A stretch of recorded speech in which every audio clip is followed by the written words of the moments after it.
I'm going to now be joined by one of the country's best political strategists, someone who's got the ear and advises the government, someone who's also been clearly a chartered accountant, wanted to be a lawyer, but for me, the original crusader of the press. I welcome on our show Mr. Swaminathan Gurumurthy. Namaste, sir. And I want to first ask you about the time when you yourself were arrested by the Rajiv Gandhi government, March 13th, 1987. I remember how that arrest panned out. You were working with the Indian Express. This is a government that we are clearly saying today is more interested in depriving India of its constitutional rights. Tell us about that time and how you took it from then onwards, sir.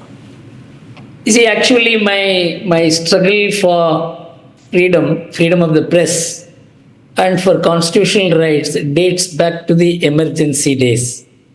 When I actually went underground, and for 11 months, I was not at home. And at that time, what happened only made me study the constitution in depth. In fact, I must thank Indira Gandhi for making me take intense interest in the constitution, though I was familiar with other branches of law. It is she who made me feel and study how important is the constitution. You know, emergency was not just a declaration to arrest opposition leaders and to clamp down, but it was an attempt to change the entire constitutional character of India. There were 4 constitutional amendments proposed. Constitutional Amendment 38, 39, 40, 42. These are all very important amendments. You know, emergency came because the Allahabad High Court had handed out a decision that Mrs. Gandhi's election was rigged by corrupt practices. The first amendment was that the election of the Prime Minister should never be questioned.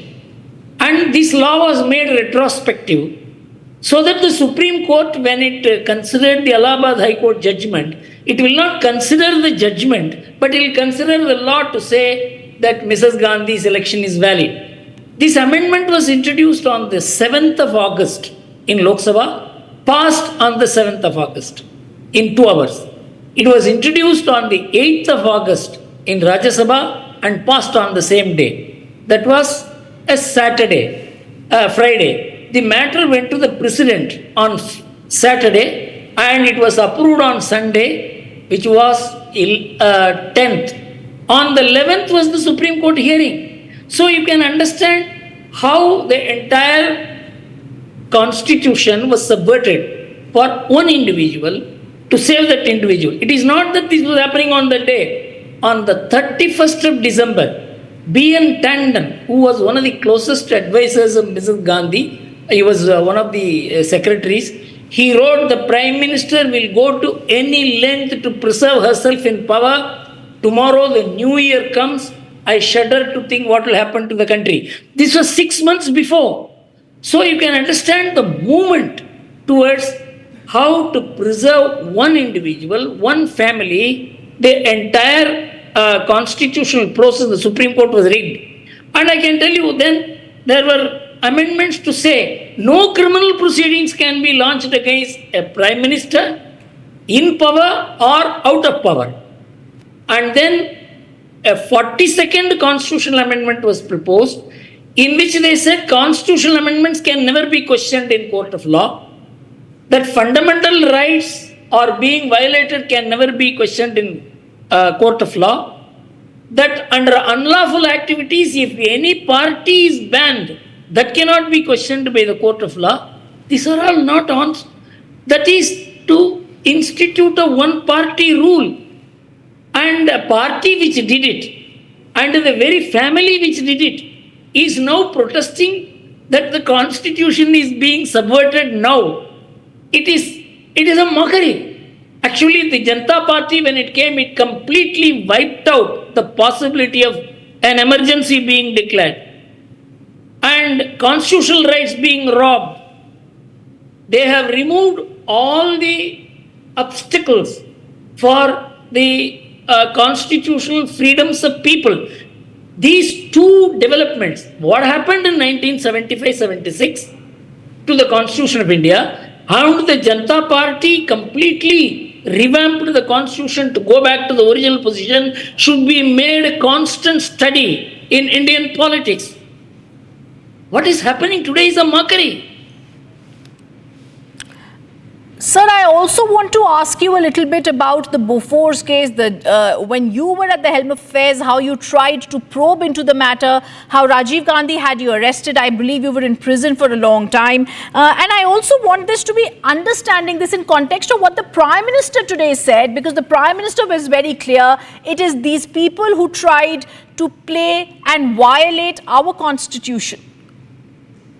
You see, when I was arrested on the midnight of 13th March 1987, because I was investigating not merely Reliance, but also the Prime Minister's family, because on the 5th of January 1987, Mr. Borelal told me that they have information that the Prime Minister's family has taken money in Bofors.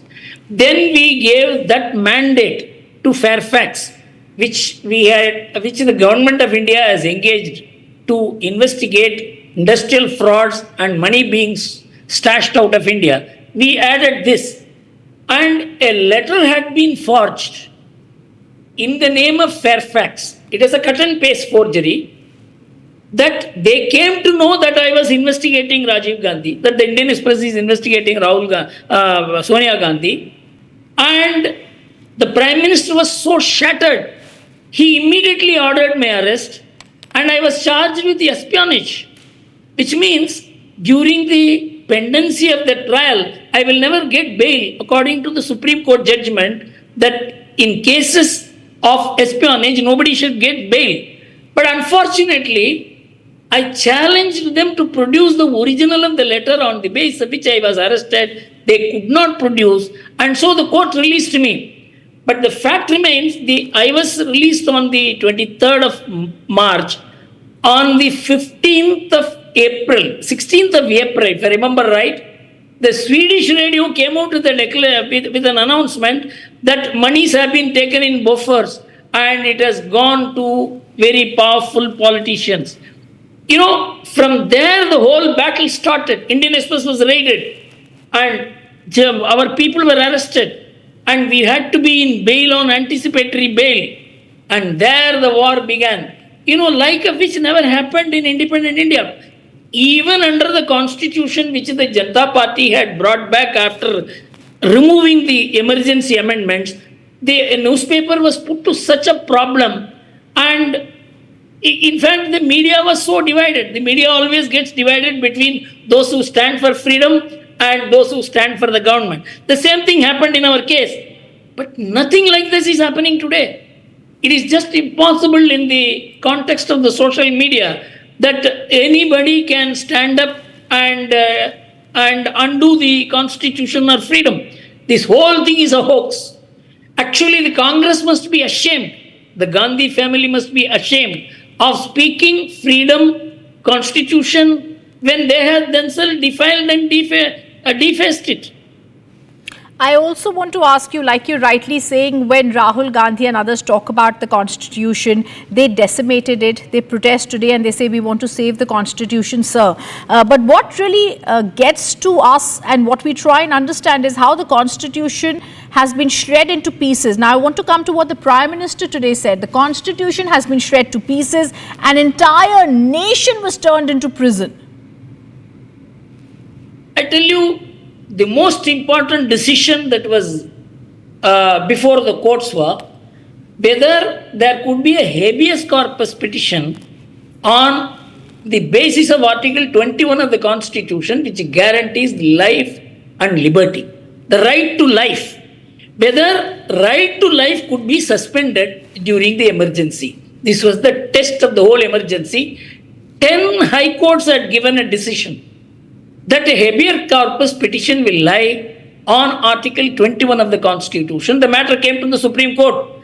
The entire Supreme Court surrendered except one judge, H.R. Khanna. Yes. I'll tell you the most poignant argument that took place in the Supreme Court on December 16th, 1976. H.R. Khanna asked Niren Day Mr. Nirende, do you mean to say there is no right to live in this country? He said, it may shock your conscience, my lord. If a police inspector, on his own or on the instructions of anyone, takes a pistol and shoots down anybody, your lordships are helpless to act because the sovereign has taken away all the rights of the people, including the right to life. This argument was advanced on the instructions of the Prime Minister and the Cabinet before the Supreme Court. Shamelessly, the Supreme Court accepted this argument, except H.R. Khanna.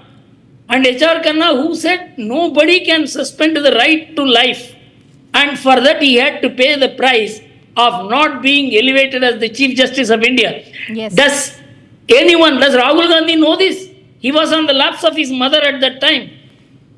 He has not read anything about Indian politics, Indian political history, Indian constitutional history.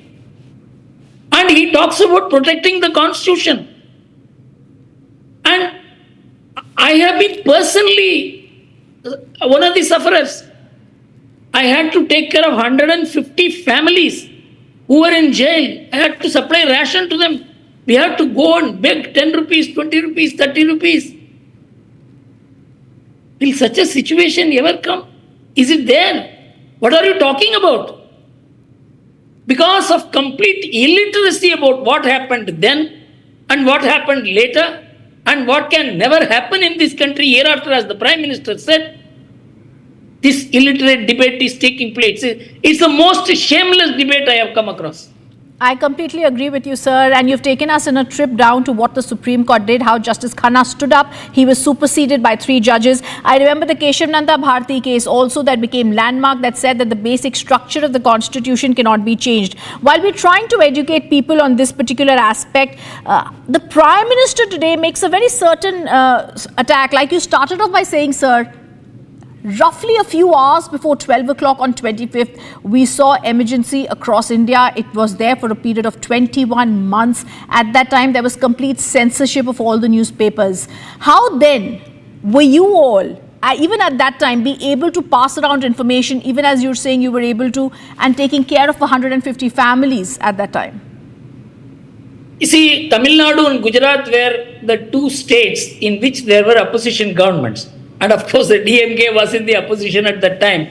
For 6-8 months, there was an opposition government, and we made use of it to locate underground presses in all languages, where we used to get the true information and print it and personally circulate it.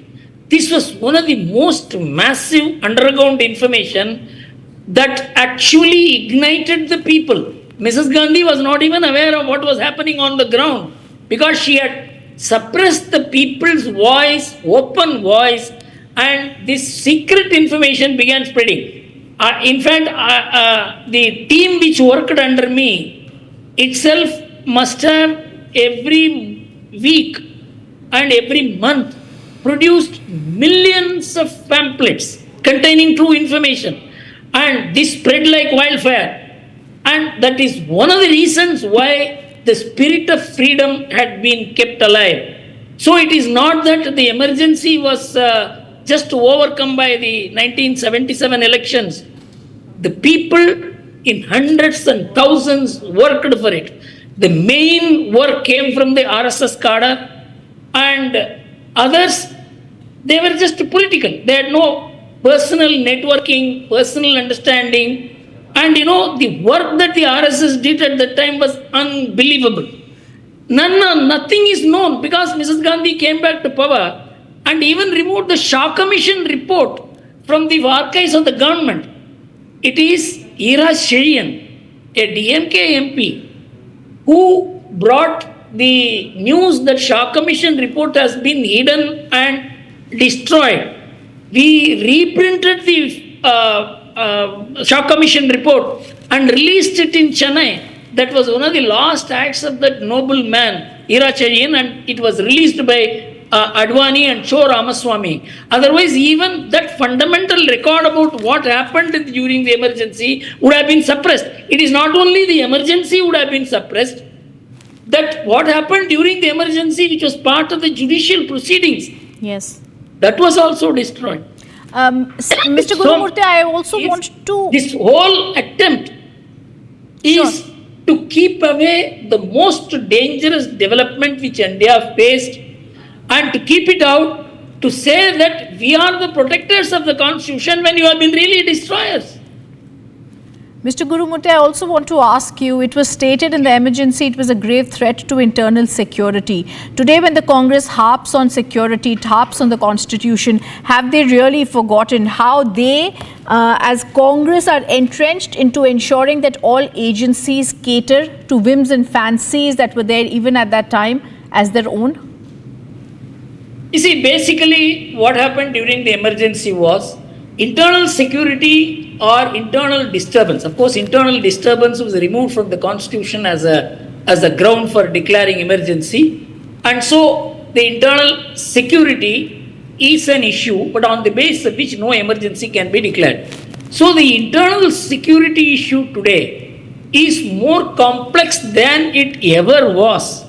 And when you talk about internal security, it has to be matched with people's rights. So what is happening today, that you have unbridled rights to spread even false information, fake information, to promote violence, and that has to be protected. And internal security is endangered every time. And you now take this case, the kind of judgments the Supreme Court is giving now. I am happy about it. But when it passes a certain limit, that even when the national security is harmed, that there should be fundamental rights for the person who harms the national security, is the new innovation of law. But what did the Supreme Court do at that time? So now, for the present, the Supreme Court is having unbridled freedom. It can give bail, and it can even release a person, quash a case against him, even before a charge sheet is filed. Yes. All this is happening. Where is democracy or freedom in danger when the Supreme Court has the supreme powers? Does the Congress or the opposition say the Supreme Court is important like it was in 1975? And Mr. Gurumurthy, my final question to you, I remember at that time there was a Bombay edition of a newspaper that had an obituary that read, "Democracy, beloved husband of truth, loving father of liberty, brother of faith, hope and justice," expired on 26 June. Today, when flippant comments are made by Congress Chief Kharge, who talks about why the Prime Minister is talking about a 50-year earlier emergency, what is the way forward? Actually, this has to be remembered every year. I'm sorry that this government, because the Congress government came back to power and ruled for long, even the Shah Commission report was suppressed. 2 generations do not know about how the constitution was completely destroyed. Supreme Court was made to bend. Media was made to crawl. We were all eyewitness to it. We were all suffering. 11 months I could not go to my house. I could not attend my father's shraddh. This is the kind of suffering all of us underwent. Does anyone in the present generation of media, politicians, MPs, MLAs, know this? So, this has to be memorized. This has to become, in fact, there has to be an exhibition on emergency. I appeal to the Prime Minister to set up an exhibition on emergency. Then people will know, because people do not read. Yes. Today, everything has to be presented in a pictorial form. Let there be an emergency, a huge exhibition on emergency, yes, so that nobody can forget this. Not just we remember it on the 50th anniversary of emergency, that we remember it every year, so that the political worker, the political parties do know what the country underwent at that time and who was responsible for it. And it is all for preserving one family in power. Absolutely. Sir, as I thank you for being with us, the one thought that stays with us is how you, as the original crusader of the press, fought and how you tried to ensure that freedom was there. It is something that we're all going to remember. And this is also something going to be made bigger, sir, because it also shows the pen is mightier than the sword. As we thank you for being with us, sir, we also remember what the Prime Minister today, viewers, has said on the emergency and has clearly stated that this dark period of Indian democracy, of India, needs to be remembered. It cannot be subverted. Our constitution was shredded into pieces and politicians and thousands of protesters were thrown into prison. It is something we shall not forget.